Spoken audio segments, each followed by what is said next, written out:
Hello everyone, today we are diving into the invisible world of microbes and the key process that keep things alive. So, first one, we're going to tackle about microbial metabolism. Metabolism refers to all chemical reactions happening inside the cell. It is made up two main parts. The first one is catabolism, which produces energy, and the second one is anabolism, which uses that energy for growth. And making all these reactions possible are special proteins called enzymes. Not only does metabolism keep microbes alive, but it also plays huge roles in nature, industry, and even our own bodies. So, first, let's talk about enzymes. Think of them as the workers of the cell.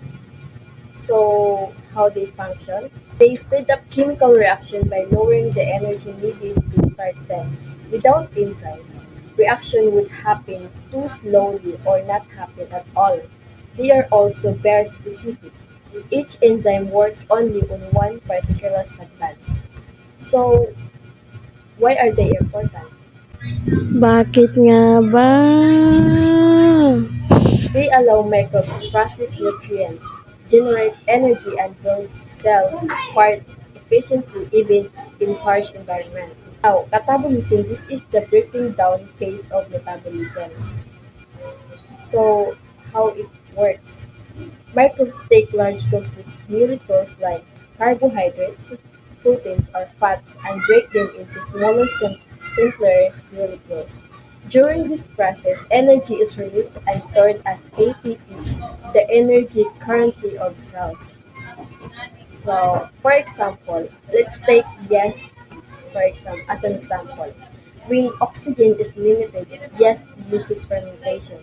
It breaks down glucose, sugar, through a series of reactions. The result, it releases energy to power the cell and produces byproducts like alcohol and carbohydrates. This process is not only essential for yeast's survival, but we also use it to make bread, beer, and wine. Anabolism na pala ang This susunod. is the opposite of the catabolism. This is the building up phase. So, how it works? Using the energy and smaller molecules produces from catabolism, microbes create large complex molecules needed for life, such as proteins, DNA, and cell walls. This process allows microbes to grow, repair damaged parts, and reproduce. For example, after breaking down glucose to get energy, bacteria use those smaller molecules and energy to build amino acids, which are then assembled into proteins that form their cellular structures.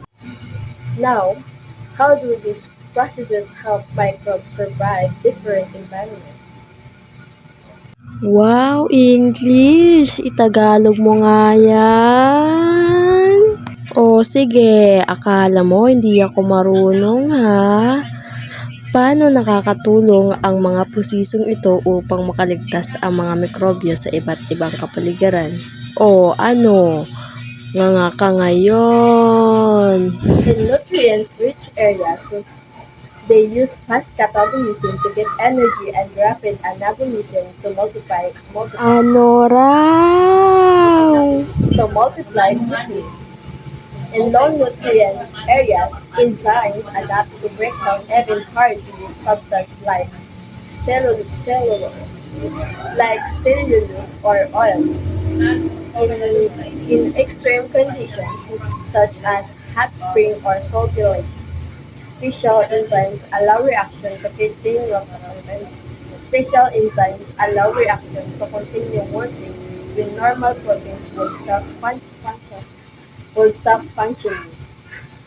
This flexibility is why microbes are found everywhere, from deep oceans to inside our bodies. Sa mga oras na nga to, hindi ko na alam ang gagawin ko. So for the Kaya so pinagpatuloy ko na lang kung ano nasa for the isip ko. overall of our topic for today's Aray video, mo, paka. so the Hindi ko na overall nga of kinat our yung mga topic yan. Kasi tinamad na ako mag-cut. lahat. Kaya yan na yon. Enzyme makes reaction possible. Catabolism provides the energy. And the last one, anabolism builds what is needed for life. Together, these make Aray mo, pakak. Ayusin mo naman, ate ko. Together, these make microbial metabolism essential, not just for microbes, but for global processes like nutrient cycling, waste decomposition, and many industries. Thank you for watching. Diyos ko, natapos rin. Bye-bye.